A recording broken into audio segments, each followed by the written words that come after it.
اللہ تو اس بات کی گواہی دیتا ہے کہ اس کے سوا کوئی معبود نہیں، اس حال میں کہ وہ انصاف کا حاکم ہے، اور فرشتے اور علم والے بھی گواہی دیتے ہیں کہ اس غالب حکمت والے کے سوا کوئی لائق عبادت نہیں۔ دین تو اللہ کے نزدیک اسلام ہی ہے، اور اہل کتاب نے جو اس دین سے اختلاف کیا تو علم حاصل ہونے کے بعد آپس کی ضد سے کیا،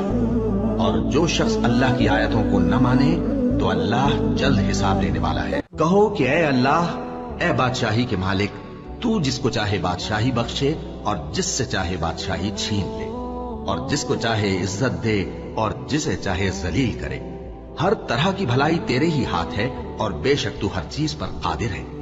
تو ہی رات کو دن میں داخل کرتا اور تو ہی دن کو رات میں داخل کرتا ہے، تو ہی بے جان سے جاندار پیدا کرتا ہے اور تو ہی جاندار سے بے جان پیدا